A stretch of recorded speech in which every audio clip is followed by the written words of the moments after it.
안녕하세요. 연애유치원 로미언니입니다. 저출산 문제에 대해서 여러 가지 분석이 나오고 있는데 어떤 개인이 쓴 글이 공감을 많이 받았더라고요.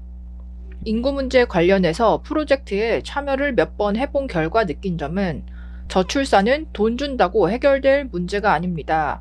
오히려 저출산의 가장 큰 원인은 지금 우리가 부족함 없이 잘 살고 있다고 느끼기 때문인 것 같더라고요. 다시 말해, 풍족하기 때문에 아이를 낳기 싫은 겁니다. 아이를 낳으면 내가 풍족하게 못 살게 된다고 느끼거든요.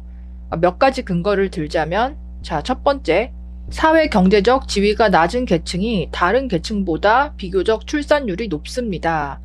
그러니까 못 살수록 많이 낳는다는 거죠. 순서로 보면 하, 상, 중 순서입니다. 자꾸 돈을 주면 애를 낳는다고 하는데 돈으로 출산 의지를 키우려면 돈 주면의 전제가 먹고 살 정도가 아니라 잘 살 정도의 돈을 줘야 합니다. 근데 국가에서 아이를 낳는다고 한 사람을 잘 살게 만들어줄 정도의 여력은 안 되죠. 그러니까 중간 계층이 아이를 가장 안 낳는데 이 사람들한테 아이를 낳으면 부자가 되게 해줄게. 그러니까 이 정도로 지원금을 많이 줄 수는 없다는 거죠. 자, 두 번째. 아이를 안 낳는 이유는 표면적으로는 집값, 육아 비용, 학원비 이런 돈 문제 같지만 그 이면에는 하고 싶은 거를 못하게 된다가 큽니다. 즉, 가족의 가치가 물질적 가치보다 아래에 있기 때문입니다. 내가 사고 싶은 거 다 살 수 있고, 먹고 싶은 거 먹을 수 있고, 분기마다 해외여행을 갈 수 있는데, 근데 아이를 낳게 되면 그거를 못하게 된다는 거죠. 아이가 내 인생에 플러스가 아니라 마이너스가 된다고 느끼는 게 저출산의 제일 근본적인 이유입니다. 20, 30대의 경우에는 이런 분들이 거의 대다수일 것 같아요. 사실 연구하면서 느꼈던 생각은 그냥 우리나라 망했다는 생각밖에 안 듭니다. 실제로 사람들이 원하는 저출산 해결책도 돈입니다. 돈 주면 낳는다는 의견이 팽배한데요. 이런 상황 자체가 저출산 문제를 해결하기 쉽지 않다는 것을 절실히 보여줍니다. 물질주의적인 사고가 우리 머릿속을 지배하고 있다는 것이죠.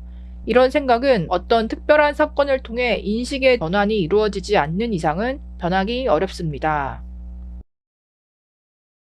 공감하는 직장인 분들이 많더라고요.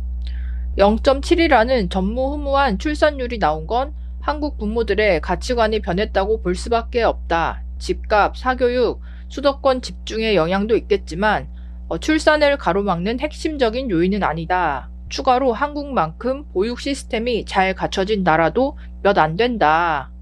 그러니까 환경이 나빠서가 아니라 선진국이지만 사람들의 인식, 이 가치관 때문에 다들 안 낳는다는 거죠. 또 다른 분은 여자들이 예전에 비해 사회 진출이 많아지고 직접 돈을 벌고 써보는 즐거움을 누려서 애 낳는 거에 대한 기회비용을 더 크게 느끼게 된 것도 있음. 당장 애 낳으면 경력 단절이 될까봐 걱정하고 애기 아플 때마다 눈치 보며 연차 써야 하고 애가 날 부양해 줄 거라는 기대도 없고 그냥 돈 붓고 내 인생 붓고 몸 갈아 넣어야 하는 구멍인데 마냥 본능이랍시고 도전하는 게 더 신기한 거지. 애 낳는 건 기회비용이 크고 3억은 기본으로 드는 사치제나 마찬가지인데 여자들 입장에서는 그런 거에 투자할 바에야 1,000만 원으로 기분 좋게 명품 사는 게 계산상 더 나은 거다. 숫자로만 보면 그럴 수 있죠. 아이 하나 키우는데 3억이 든다. 근데 막상 낳은 분들의 이야기를 들어보면 그냥 아이가 주는 행복감이 너무 크고, 아이가 너무 좋기 때문에 미혼 때처럼 그렇게 막 여행 다니고 싶고 돈 쓰고 싶고 이런 다른 욕구들이 많이 사라진다. 이렇게 얘기하는 분들이 많이 있어요. 다만 그러니까 낳기 전에 미혼 시절에는 이렇게 그러니까 숫자로만 생각했을 때는 아이를 왜 낳아야 되지? 라는 생각이 들기가 쉽다는 거죠. 또 대기업 다니는 분은 저도 딩크족인데요. 결혼 9년 차. 엄청 공감합니다. 돈이 부족한 게 아닌데 내가 하지 못할 쾌락의 부재가 아쉽습니다. 그래서 애를 낳겠다는 생각이 안 듭니다. 그러니까 딩크족을 하고 있는 거겠죠. 다음, 대단한 걸 바라는 것도 아님, 돈도 당장 문제가 아님, 애기 생기고 나서부터 가벼운 일상조차 누리지 못하는 게 너무 힘들다. 부부끼리 맛집, 카페 가기, 삼겹살에 소주 한 잔, 여행, 영화 보기, 게임, 드라이브, 운동, 늦잠, 산책, 멍 때리기, 깔끔하게 살기 등등. 그러니까 예전에는 결혼하면 무조건 낳아야 된다. 그러니까 이런 사고방식이 그러니까 다들 있다 보니까 결혼도 빨리 하고 일단은 무조건 하나는 낳고 그 다음에 이제 둘째를 낳을지 말지 고민을 했었다면 지금은 일단 결혼 자체를 잘 안 하잖아요. 해도 너무 늦게 하고. 그러니까 이 미혼 시절에 어떤 즐기는 거 삶이 길어지면서 결혼에 대해서도 별 생각이 없어지고 결혼을 하고 나서도 낳지를 않거나 또 임신이 잘 안 돼서 반강제로 딩크가 되거나 그렇게 되면서부터 사실 뭐 젊은 분들 주변에서 내 또래 중에서 아이 낳고 기르는 친구나 지인들이 그렇게 많지가 않아진 거죠.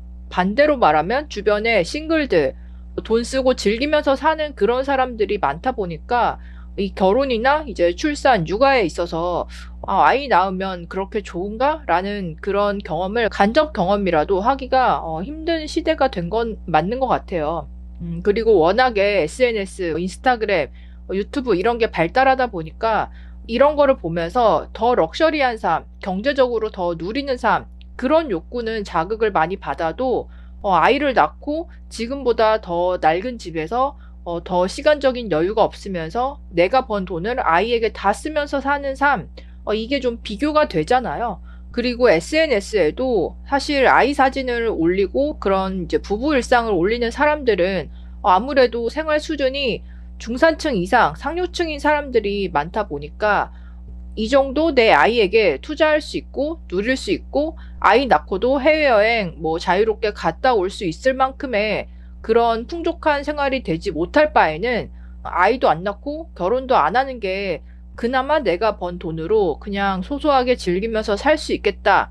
무의식 중에 이런 식으로 가치관이 많이 변하게 된 부분도 있는 것 같아요. 어쨌든 요즘에 뭐 아이는 사치제다, 육아는 사치다 이런 말들이 그러니까 많이 나오고 있고 반대로 말하면 별로 해줄 돈이 없으면 결혼하고 아이 낳는 게 아이를 위한 게 아니다. 이런 뜻이 되다 보니까 더욱더 미리 포기하게 되는 그러니까 그런 분위기가 있는 것 같은데요. 돈의 문제라기보다는 인식의 문제가 크다. 그리고 한번 이렇게 인식이 확산된 이상 여기서 뒤집기는 거의 이제 불가능할 것 같고 또 우리나라는 방송 매체조차 아이 키우는 게 얼마나 힘들고 고통스러운지 그런 쪽에 포커스를 맞춰서 예능도 나오고 있는 그런 방송들이 있다 보니까 어떻게 보면 정부에서 어떤 지원 정책을 펼치던 간에 젊은 사람들의 인식을 바꾸기에는 좀 역부족일 것 같다는 생각이 많이 들더라고요. 저출산의 진짜 원인, 여러분들은 어떻게 생각하시나요? 댓글로도 의견 남겨주세요. 그럼 다음에 또 만나요. 안녕.